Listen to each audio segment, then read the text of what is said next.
Alright, hello everyone. Trying out this new setup I have for my camera.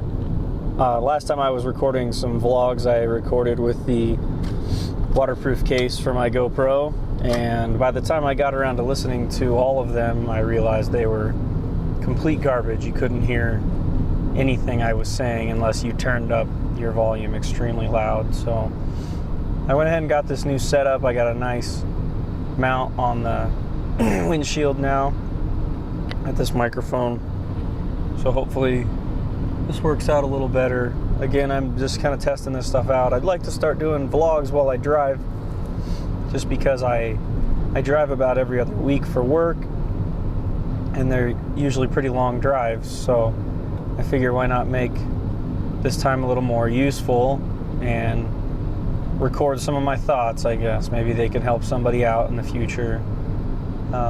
I tend to talk to myself quite a bit when I drive anyways, and I've had this GoPro laying around for years that I haven't really used. My parents got it for me several years back for Christmas. It's a Hero 3 Plus, still an amazing recording device, so I figure why not put it to use. My brother and I recently started a podcast, and it felt pretty good to just talk and get thoughts out on that. So I thought, I got a lot of downtime when I drive. Why not give this a try?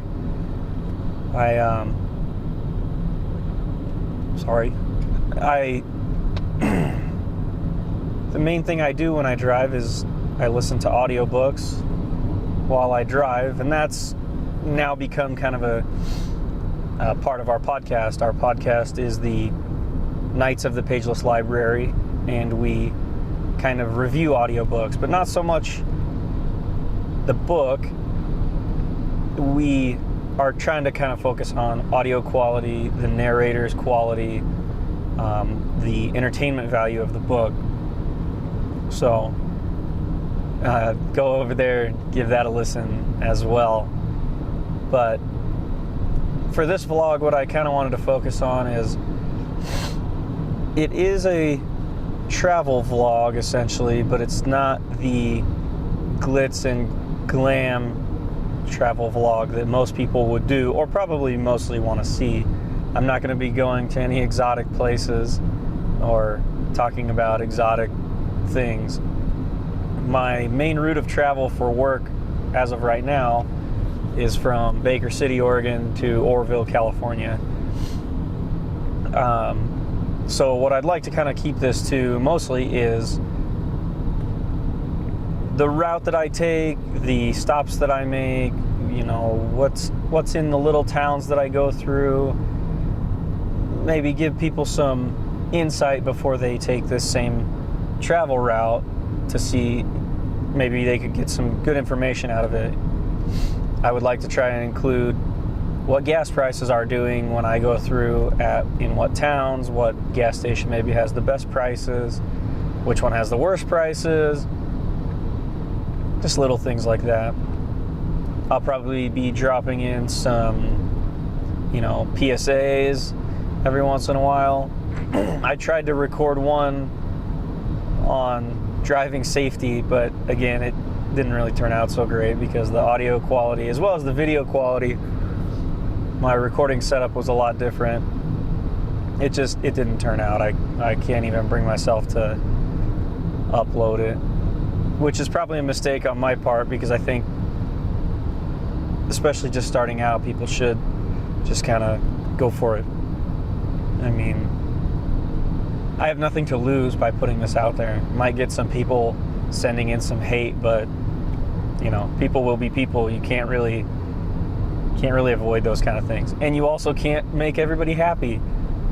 You could make the most amazing thing in the world, whether the most amazing content, whether that was something you invented or what have you, and there will always be people who don't appreciate it, and that's fine. So I'm going to go ahead and put myself out there and just let the internet decide if this vlogging thing is for me or not. I had been contemplating for a while to do a travel blog so that it was very easy to access, with very easy information broken down on a website. I just hate to be a person who says this, but I don't have the time to sit down and write this stuff out. So this gives me a great outlet to get these thoughts out and get them set in stone somewhere other than on paper. And potentially, if this starts to become a thing, I can go back and take this information and upload it to a blog style setup where I could talk about the hotels that I stay at and everything, and give more easily broken down information over there. But that will probably be in the far future. As I said, this is the most convenient for me as of right now. I really hope this microphone is working and I'm not just talking to dead air. This is my first time trying it out too and getting to test it, so I really hope that it's picking up my voice okay and it's not picking up too much car background noise.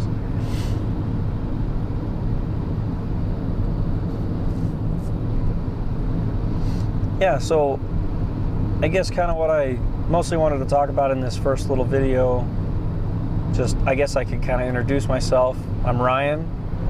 I like to think of myself as the knight of all trades, as my channel title will tell you.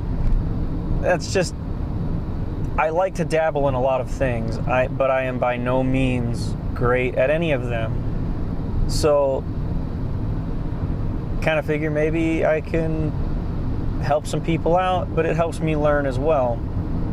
I spent some time in the military, and while I was in the military, I had to do several, not so much training of other people, but as you got your qualifications and things, the expectation was for you to basically turn around and help the guy behind you earn his qualification. And I noticed, especially for me, it helped me stay the sharpest on my information was by learning it all the first time and then turning around and continuously reiterating it to other people. Obviously, it's going to help you stay sharper on information. So what I do for professional purposes is I am a mechanic by trade, specifically a diesel mechanic, I guess you'd call it, but I mostly work on equipment, hydraulics, pneumatics, electrical. I do a lot of industrial equipment work, so that would be my trade essentially. But I also am what I would think of as relatively well versed in like some computer stuff, electronics a little bit. I've been trying to learn more about electronics. I've been trying to learn more about like woodworking and metalworking, welding. Those types of things they greatly interest me, as things that especially things like woodworking, where you essentially learn more by doing the thing.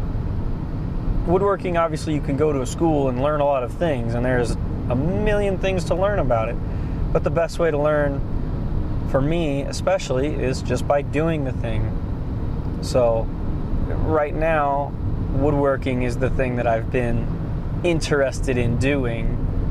I hate to be that person, but I haven't had a lot of time to dedicate to learning it very much. But I'm hoping to progress in learning stuff like that. I'm also the type of person who's really, really, really bad about, I learn about something, like I'll go to YouTube or I will stumble across an article or something and I'll read about it. For example, while I was in the military, a buddy of mine picked up an Arduino and he showed me, you can code it and you can do all your own coding and you can do this and it's used in robotics, and he showed me all these things and I thought, man, that looks really fun. And I immediately started to obsess over it. And I do this, and my wife can attest for this. So what did I do? I went out and bought a bunch of Arduino stuff, a big starter kit, a book on how to do it. I'm pretty sure I got Arduino for Dummies, all this stuff. Sat down, read the books, started doing some of the projects, the basics, stepping it up, going one step at a time, doing pretty good, because normally I'm really bad about just skipping steps. Like, I want to go straight to whatever I wanted, my end goal. But with the Arduino, I was doing pretty good, doing step by step. And then next thing I knew, I was trying to get a LCD screen to work with the specific little thermometers that I had bought. I had this idea for my car. Anyways, couldn't get it to work. Put all the stuff in a box, put it in a closet, and messed with it for 4 years, 5 years probably. And I'm very bad about that, is I obsess and I obsess and I obsess, and instead of sticking with something, I gave up. I put it away, and that's not a very good way to approach things. I learned a lot, and I think if I went back to it, I would feel much more confident in doing the work this time around, but I gave up. And I'm really trying to stop doing that. The most recent thing that I have done that with, and this kind of comes down to a time thing. Again, I hate to be that person. I know we all say those things, I just don't have time. I don't have time. And for some people it is true, and you do find yourself without good time to dedicate, because of course you have 30 minutes here, an hour here, whatever, but it's not good time to dedicate to, especially learning like a new skill or a trait. But the most recent thing I've become obsessed with is,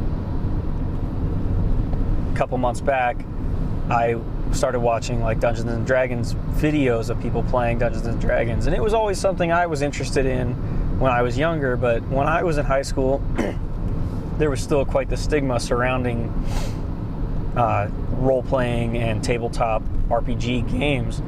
So my buddies and I never got around to playing it. Now, we're the same guys who played video games regularly, and I still do that. We also played Magic the Gathering, which you would think they're in the same realm, made by the same people. So, anyways, I got really into watching some like live play D&D, but not even so much live play like I think it's Critical Role does, where they all just sit around and mostly use theater of the mind to play. But I got very interested. I watched a video by Node, and Node, those guys were playing with Sam, the DM. One, had an amazing story that he had put up for these guys, and two, he had the tabletop filled with miniatures, and they all played with miniatures, and he had a miniature for everything that he used within his game. So I became very interested in those things, in the miniatures and the terrain and those things. Couple weeks go by and I stumble across Black Magic Craft YouTube channel, and he's building these incredibly detailed, intricate little things, and he's talking about how easy it is to get into it. You need a knife, you find some foam and you get some paint, and you just make it. So I started doing that. Again, obsessed over it. I went out and bought way too many things. I skipped several steps. I thought, this is amazing. I really want to try this. And I sat up for long nights out in my shed building these terrain pieces, but I was doing a horrible job of following through. I have a lot of pieces in boxes that are built, not primed, not painted, not detailed, just they're there. They're stacked in with my D&D minis that I went out and bought because I had my brother and a buddy of mine, we were playing, and I wrote this amazing, what I felt like was a really good campaign, and I had this all planned out from start to finish, and we were going to play. And with my work schedule being gone 8 days and home for 7, you'd think it'd be really easy to schedule to play a couple hours of D&D, but I also have kids, and that makes it a little more difficult, because if I have friends over and we go outside, then my wife is left alone with the kids, and it's not fair to anyone when I do stuff like that, I don't think. So lo and behold, a couple more weeks go by. We play once or twice, and we have a great time when we do play, and I'm starting to get finished terrain pieces to start putting on the board, and I'm getting so excited. And then, you know, I come home and I try to schedule a session. Nobody can come. So then another week goes by and nobody can come, and then next thing I know, it's 2 months later. And then I had some issues with my shed.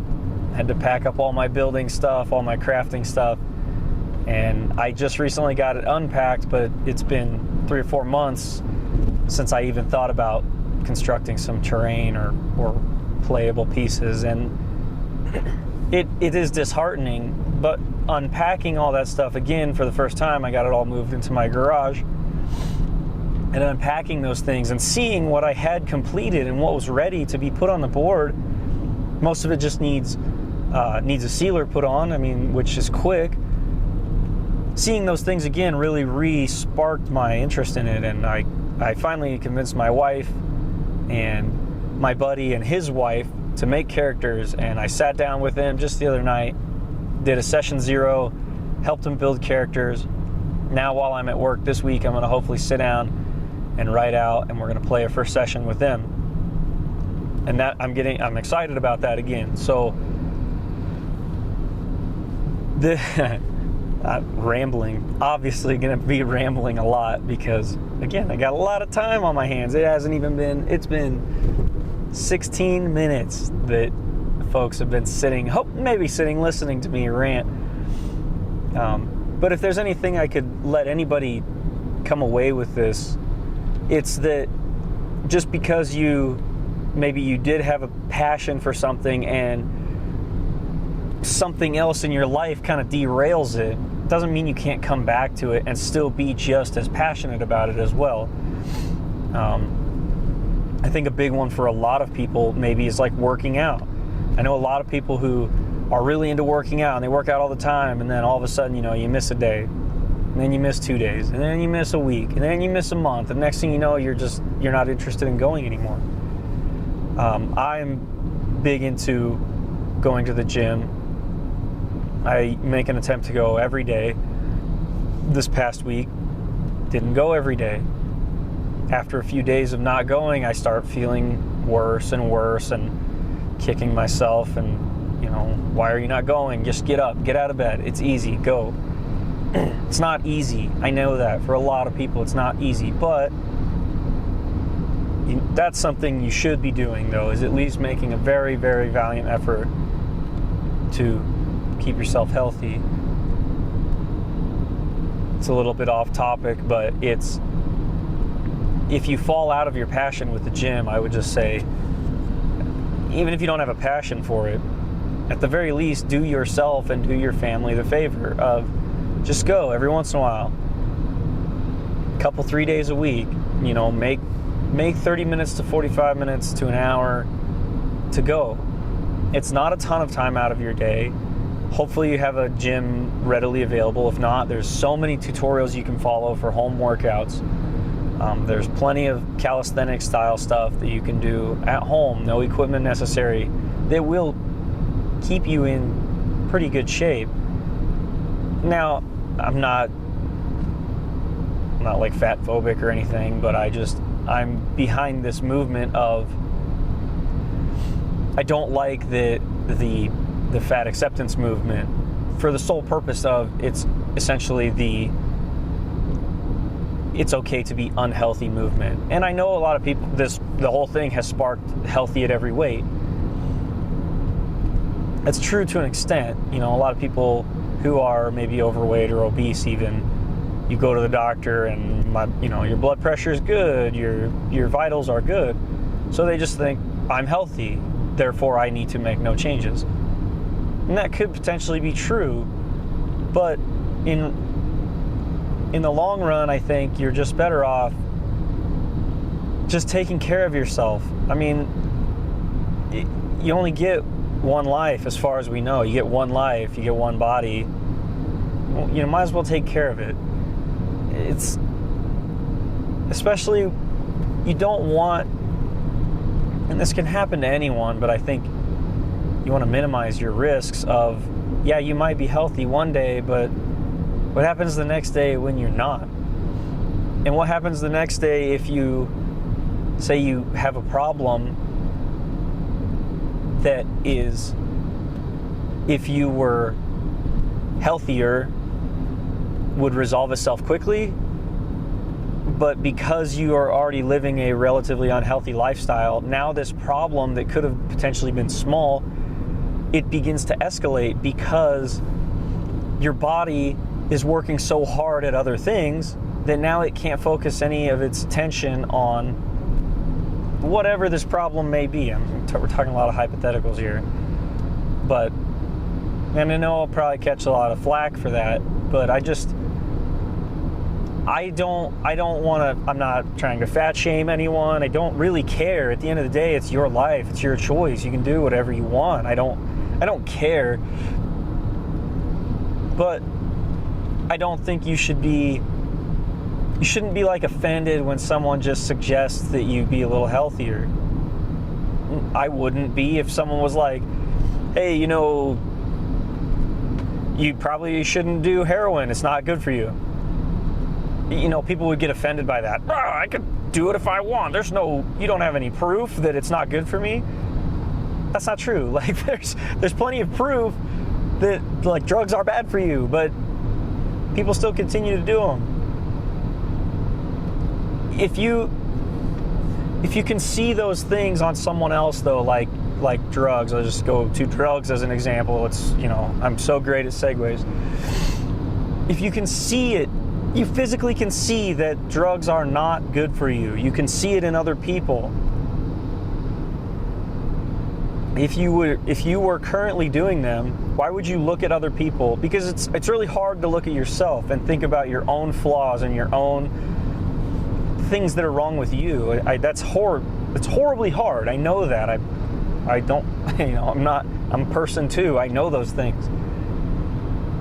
But if I can look at someone else and see whatever it is that's affecting me, that people are worried for me, I can physically look at someone else, such as drugs. We'll just go to that as an example. I'm not going to use fat as an example for now, but I can physically see it just detrimental to them. And maybe I don't see myself in the mirror every day, but then I do see myself in the mirror and I look and I see that person and I realize I'm turning into that person. I'm turning into that person who is doing these things to self-harm themselves. Don't do that to yourself. If you can physically see it, I'll go back to the fat thing. You can physically see some of these fat people who cannot get out of their bed. Do you want to be that kind of burden on your family when you're in your late 20s to early 30s? You can't even get out of your bed. So now you've become this burden on your family who has to continuously take care of you. If you already are struggling to get up off the couch, I would think you'd need no more proof or no more motivation for yourself than to look at someone who is bedridden solely because they are too heavy to get out of bed. That would be all the, I said motivation before, but really what I should say is, that should put the fear in you. That would put fear in me of, that's what I'm going towards. I'm going towards being completely bedridden. I wouldn't think anyone would want that for themselves or their family, especially their family. Again, it's up to you. Obviously, can't tell anyone what to do. I just know for me, I feel better after I go to the gym. And trust me, I've gone through stints of, I go every day, and then I didn't go for a long time. When my first son was born, I don't think I went to the gym for probably 6 months. And while I still felt okay, there was always something missing for me. And I know everyone can't find that passion. And the gym's not always fun for everyone. It's fun for me. I enjoy going. And I would push people to not think of that. There's this real weird stuff going on right now with social media and everything, and I'm not on social media. This right here would be my only form of social media, is I like YouTube.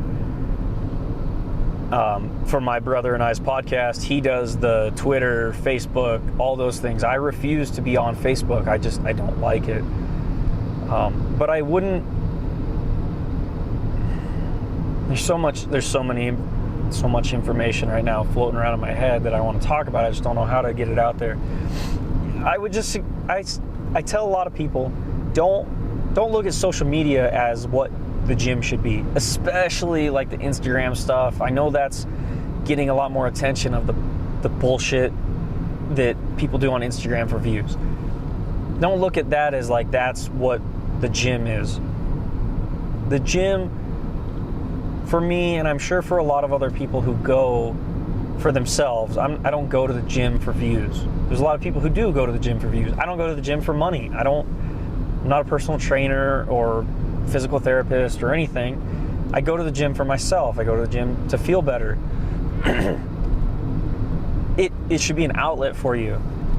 You know, you can just go, you throw your headphones in, you throw some music on, or you throw a podcast on, or an audiobook or whatever, and just zone out for a while. Zone out, lift some weights, do some cardio, you know, learn a new exercise, if you can't do any pull-ups, work towards doing a pull-up. Like, the best thing about the gym is you can always see progression. No matter what level you're at, there's always progression to work towards. And that's an amazing thing, because there's not always that in every aspect of life. But in the gym, there pretty much consistently is forward momentum you can always make, whether that's losing weight, lifting more weight, whatever it may be. The gym is an amazing place that you can experience those things. So that was my long gym rant. I didn't expect that to be the longest thing that I talked about, but there you have it. I watch videos like from Papa Swolio, you know, and he has a very blunt way of telling people, you know, you should always go to the gym. And he's right, though.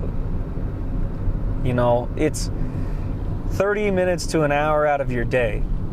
You get 24 hours in the day. So it's a very, very small portion of your day taken up by going to the gym. So I agree with him when people say they don't have time. You make time. You make that half hour. You make that hour, whatever it may be. And like he says, you don't have time to be healthy. Essentially what that comes down to is, I don't have time now, therefore I really won't have time later in life, because I potentially could die much sooner by not taking care of myself now. It's quite the trade-off, you know, 30 minutes a day now in my 30s to potentially be still going to the gym in my 70s, and I'm still getting, you know, my 30 minutes to an hour in a day in my 70s. The gym I go to, there are several guys in their 60s and 70s that are in there, and that is highly inspiring to see guys that are so healthy at that age, and that's all because they took care of themselves through their life. Because there's a lot of people in their 70s can't hardly walk. I have them in my family. I mean, and that's hard to see. So just do yourself a favor, take care of yourself. And I'm not someone to come to for dieting advice. Obviously, when I travel especially, I don't do great when I'm in the car. And it's hard. It's especially hard on the road to eat healthy. But if there was one thing I could tell everybody, especially if you want to lose weight, if like losing weight is your goal, like whether you're way overweight or even you're close to like the weight you want to be at.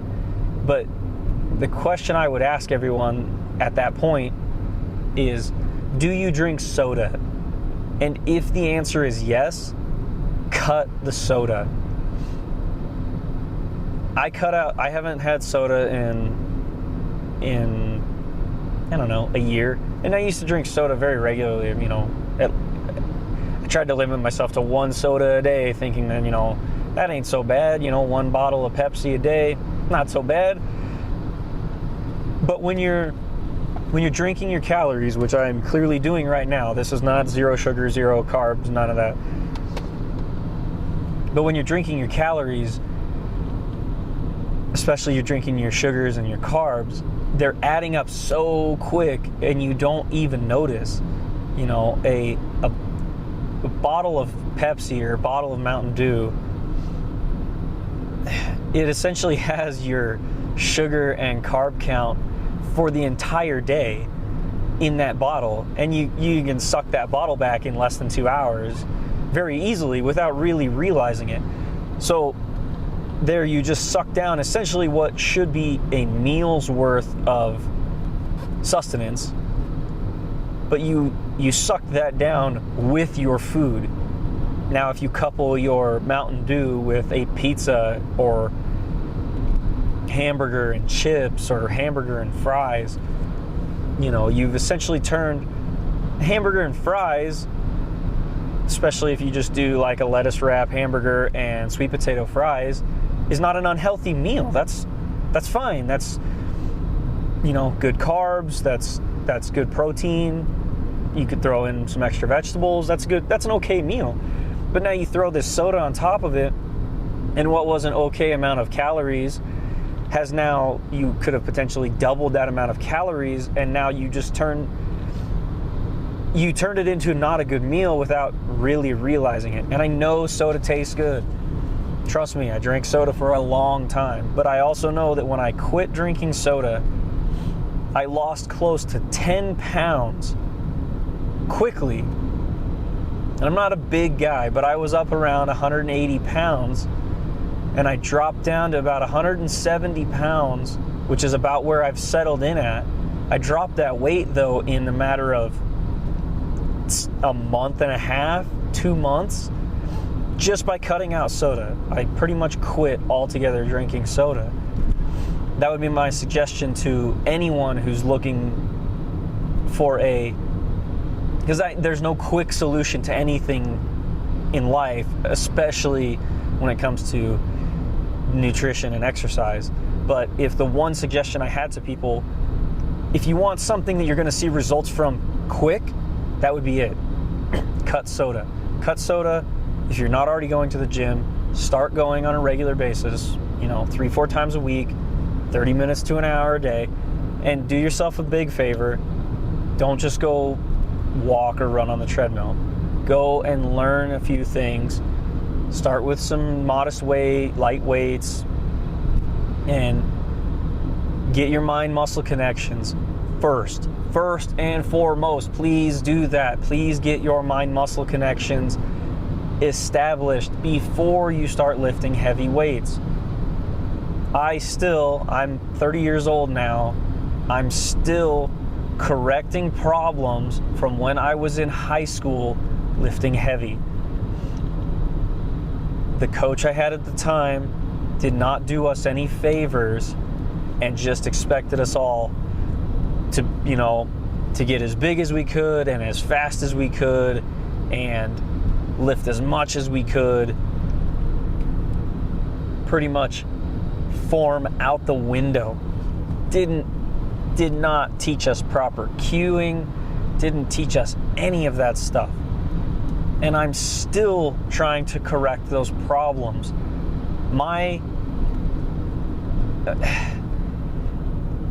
And it's been in the recent past, I would say, 3 or 4 years that I've been really, really focusing on correcting those mistakes. And when I started correcting these mistakes, a lot of my lifts went down. The weights had to go down.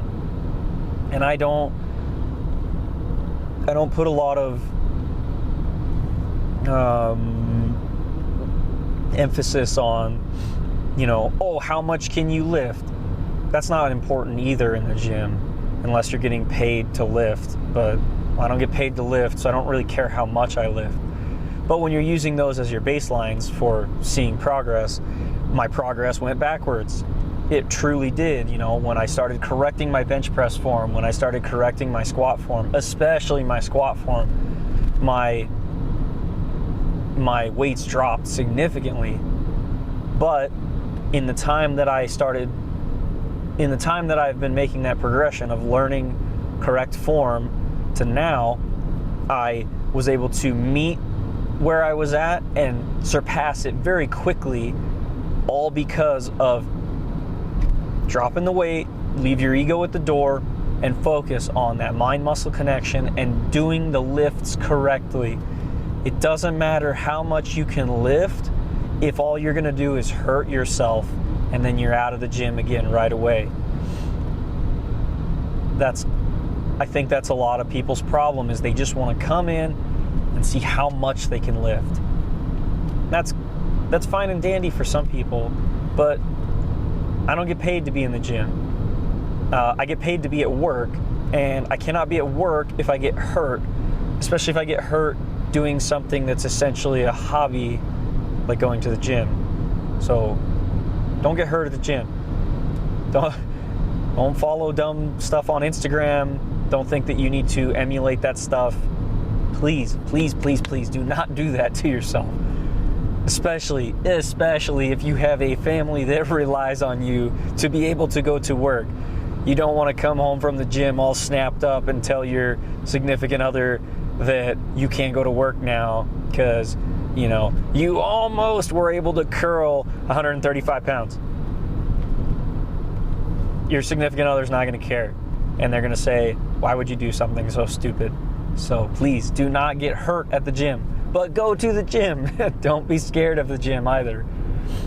The only time you're going to get hurt there is if you're doing something dumb. And from what I can tell, like I said, I'm not on like Instagram or anything like that, but from the videos I follow, like Papa Swolio and some others on YouTube, a lot of dumb things happen at the gym. So try not to fall into that stuff. Always be careful at the gym. Again, didn't think that I would be able to rant for so long about health and fitness. I'm by no means a great person to take advice from on health and fitness. I would like to think I'm in relatively good shape, but again, donut and coffee, and my diet is terrible. And I have a really hard time. I've always struggled with getting it under control. Papa Swolio would smack me if he heard me say something like that, because he's right when it comes to health and fitness, and especially your diet. And I don't mean diet like, oh, I'm changing the way I eat for 2 months and seeing what happens. I mean your overall diet. That should just be the way you eat. I believe Jeff Cavalier from AthleanX uses the same terminology. Your diet is just how you eat, and how you eat has to just be consistent. I'm not consistent with my diet by any means.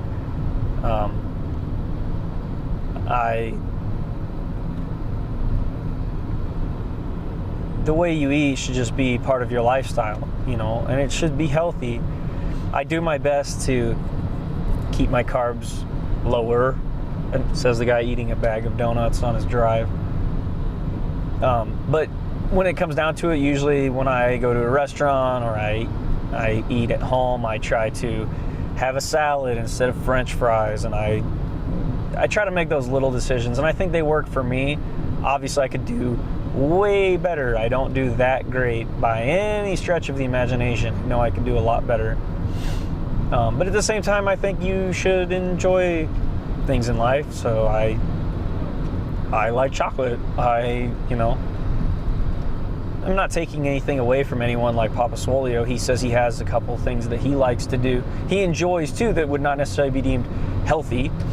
But you should enjoy life. You shouldn't we can't all be Jeff Cavaliere, who has the amazing testicular fortitude to maintain himself at 7% body fat. We can't all do that. We could, but we're not all fitness professionals. So don't always compare yourself to these fitness professionals who have, that's their life. It's their livelihood. Not only is it their life, not only do they eat, sleep, and breathe this stuff, it is their livelihood as well. That's how they make their money. I would like to think that if I made my money by staying in shape, I'd do a little better at it. I would hope. I mean, you should practice what you preach, but yeah, so don't get discouraged because you might never get to 7% body fat. If you really want to, you will. You'll get there if you really want to, but don't get discouraged if you can't hit that particular milestone. That's a ungodly milestone, in my opinion, to hit.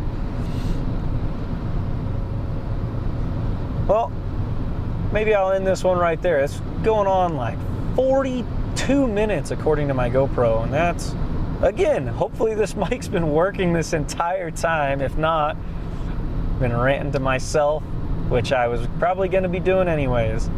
So for anyone who stuck around to the end of the ride, thank you.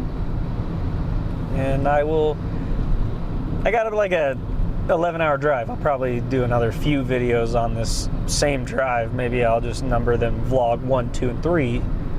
But yeah, probably in the next one I'll talk about my car. I'm sure people are going to ask about my car that I travel in. Maybe people ask what I do for work. I don't know how much I'm allowed to disclose of that. I don't really know exactly what all I can say about it without getting in trouble. Probably because I won't have too terribly many good things to say, so would probably lead me to getting in trouble. But there will be definitely in this vlog some job rantings in the process right now of looking for something else to do. So I'll probably put my thoughts out there on that and maybe hopefully get some feedback from some people about that. We can't all live the YouTuber lifestyle. Again, even if we all want to, we can't all live it. I'm a big fan of Mike Rowe and his, movement to push trade jobs and things, because I really love what he says too, is at the end of the day, your job doesn't necessarily always have to be your passion. And the way I've kind of always thought of it is, if we're all told you can do whatever you want, and you can do whatever you want. But the reality of it is, in my opinion, we can't always all have our dream jobs. Because if we were all artists and software engineers or whatever people, whatever dream jobs everybody has, whatever that may be, stay at home, woodworker, whatever it is that your dream job is. If you think about it, most people's dream job is probably not to work at the grocery store. Some people's might, most people's probably not. Most people's dream job is probably not to be a mechanic like I am, to drive semi-truck. But the baseline reality of it is the society we've built, we need all those people. They're not the most glamorous jobs, obviously, but we need all these people. We need the cashier at the grocery store. You need the people to stock the shelves at the grocery store. You need the software engineer. You need the architect. You need the mechanic. You need the plumber.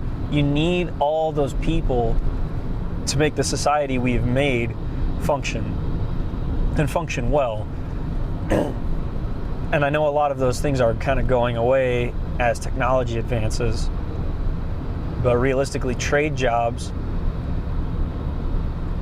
while they might get less, I feel relatively confident, and I don't know if I even want to stay being a mechanic for the rest of my life, but I feel relatively confident that no matter what the technology level gets to,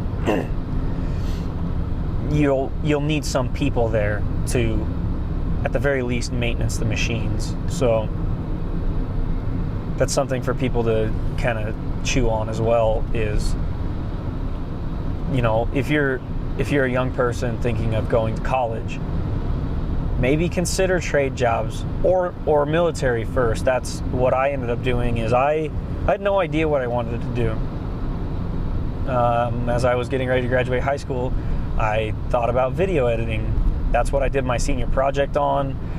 I made like a DVD compilation of videos that I had made throughout high school. We made some claymations in high school, and then I made a couple other videos, like a football compilation cut video, and then like my buddies and I went up in the woods and we were mudding in our trucks and stuff, and I made a video edit of that.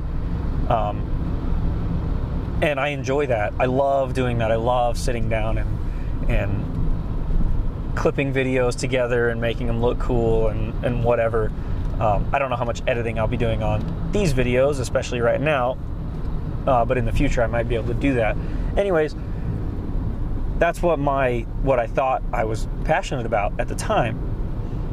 And then I went and did my senior project, and I went and sat in with a video editing studio and talked to them a little bit about it. And I realized, I was like, man, do I want to put all my eggs in one basket for that? Do I want to go to college for that? And then I thought, no, I kicked around the idea for a while about being an architect. I like doing that stuff. I suck at math, but I love architecture. I love seeing things built, you know, or like a structural engineer or something to that effect. And then I started looking at the numbers again, and I thought, oh my gosh, do I really want to go to school for 4, 6, 8+ years to do this and be in hundreds of thousands of dollars worth of debt? And I know the goal of doing that would probably be to obviously recoup that money quickly, because your job after that amount of time is going to be high paying, hopefully. But to me, it was so daunting, and to think about it was so daunting. So one of my buddies at the time said, hey, I'm going into the Coast Guard. And I said, the Coast Guard? What? Didn't know anything about it. And maybe it was a dumb decision, but I said, me too, I'll go too. And several of us actually ended up going into the military. And I don't regret that at all. I mean, yes, I'm out now, but I did that for close to 8 years.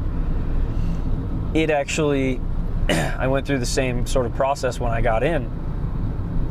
I thought I was going to go into some sort of information or electronics systems type of job.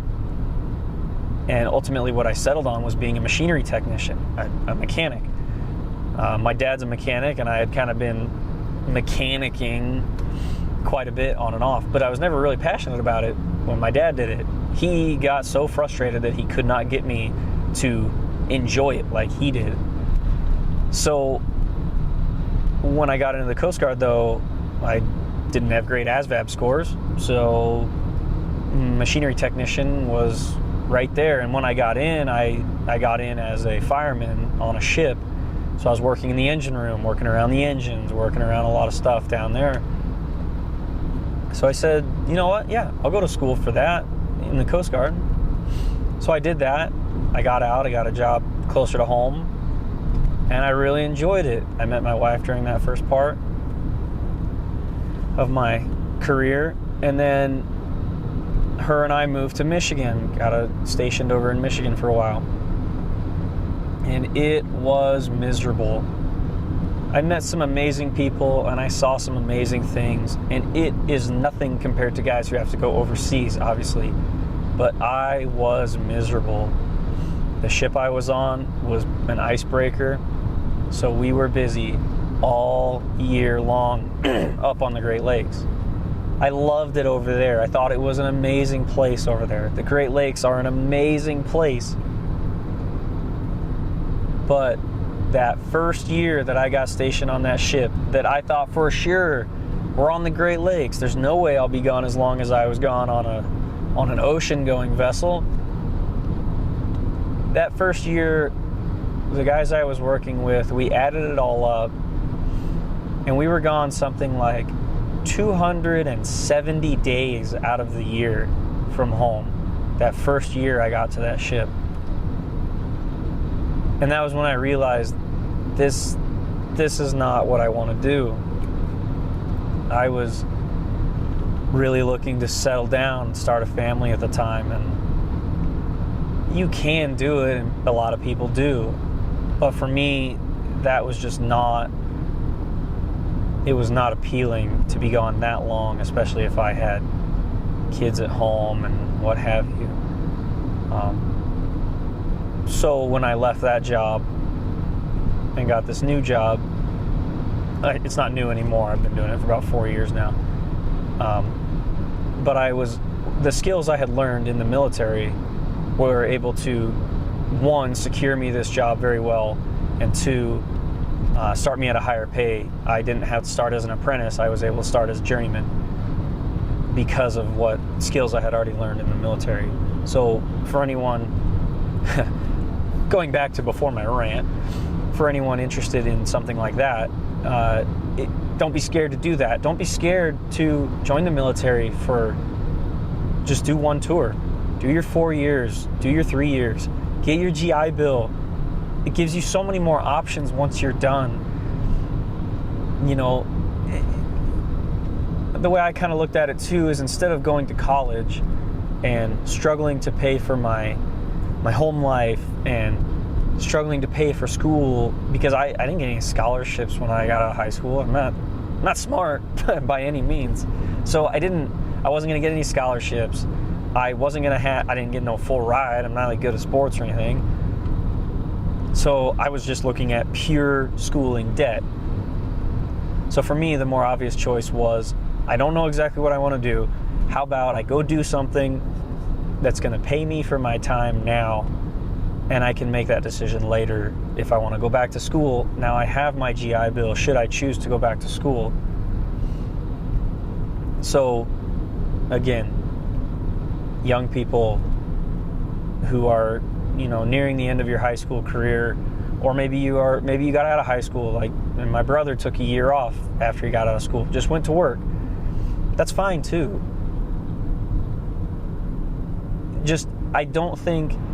I think we need to get away from the stigma of you have to go to college. That's not necessarily true. And even when I was leaving high school, that was starting to be pushed more and more. People basically, me and the group of guys that were going in the military, we were like the weird ones. Everybody else had ideas. They were dead set. I'm going to college for this. This is what I'm doing. And that's great. I would say, if you know exactly what you want to go to school for, and you know that that's what you're going to move on in your life and your career with, by all means, please do that. Please, because that's perfect. It will set you up perfectly then to move forward with that in your life. But if you're on the fence about it at all, don't feel like you have to go, I guess, is what I'm kind of trying to get across in this far too long of a talk, is just don't feel pressured. Don't feel like college is the only thing you can go do after school. There's plenty of things you can go do. Obviously, now you might not get as high paying a job.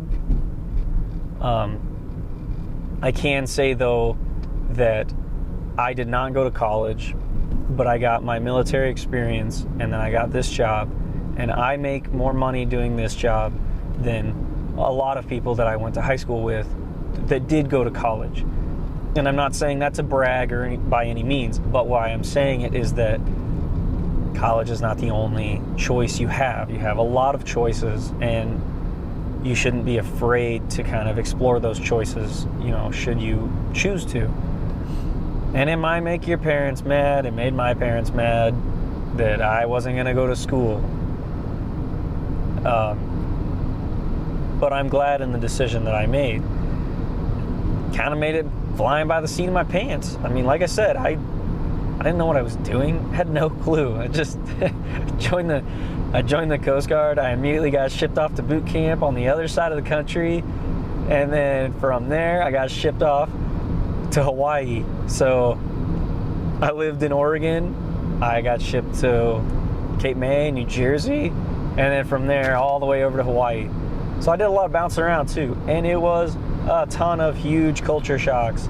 I grew up in a town of less than 500 people at the time. My school had 89 kids in it. My class had 16 when I graduated. So huge culture shock. But I'm grateful for it now. It really set me up to feel comfortable, like with this. I travel for work now for this, and it really set me up to feel comfortable doing this.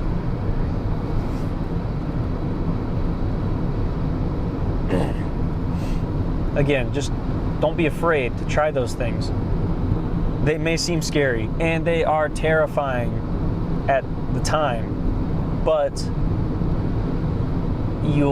the experiences you'll gain from going into the military, or even just going out on a limb and taking a job that's not maybe within your comfort zone right at home. Those things are okay. Those experiences are good to have.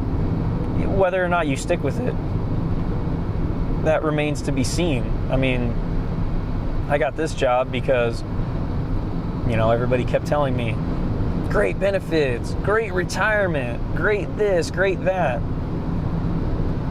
8 days on, 7 days off might sound like a great schedule to a lot of people, and essentially it is. But with my travel, like today is a day off for me, but I have an 11-hour drive to work. I don't have to drive, I can fly, but I choose to drive. But this is a day of my own that I have to burn now to get to work. Same thing on the other end. Depending on what time I get off on the last day, I might burn my first day off getting home. It's not an amazing schedule. It's good because I get a lot of dedicated time at home with my family, which I love. And the pay is good. Again, don't get me wrong, the pay is good. It's not amazing though for the skill set that I have and that I'm capable of. But it is good, and it provides me and my family with a good life. I have 2 kids, and my wife doesn't need to work, so it does provide me and my family an excellent life. But I am gone close to 10 days at a time, essentially. And the days that I'm at work are not short days. I tell people I work 8 days on, 7 days off. They assume, you work 8-hour days. I don't. The point of this compressed half schedule that we work is to get the same amount of work in 8 days that people who work like a 9 to 5 or an 8-hour day job would do in 2 weeks. So in order to get the same amount of hours in 8 days, I usually have to work between 10 and 12 hours a day. Now they've cut our overtime, so I'm usually restricted to the 10 to 12 hours a day. So my days are not like super long, but after about 6 days, 6 12-hour days straight, you start dragging your feet, and then the 7th day comes and you're really dragging your feet. But then that last day comes. Sometimes they're short, sometimes they're long on the last day, but you're just ready to get out of there, ready to go home. So, and I know like I said, I'm looking for a new job right now. No idea what I'm going to do. Not a clue. And it scares me to death. I just know that where I'm working right now is getting kind of iffy. Even though I've been working for about 4 years, if they make a substantial cut to the mechanic workforce, I'm still well within that margin of error to get cut. So it scares me. Plus, I'd like to be, I know this is really good. The 7 days off gives me really good time at home, dedicated time at home, but I think I would rather be home more often, especially with my kids. I got little kids. So right now, while they're little, while they're growing, I want to be there to see all that stuff. I might change my mind when they go to school. My oldest should be going to school within the next year. So during that time, it's a little different because then when I'm home, they're not home. So it'll really change this. I don't know how much it'll make this schedule worth it, I guess. I guess I'd have a lot more time at home by myself, really. Hopefully my wife doesn't get mad if she sees this.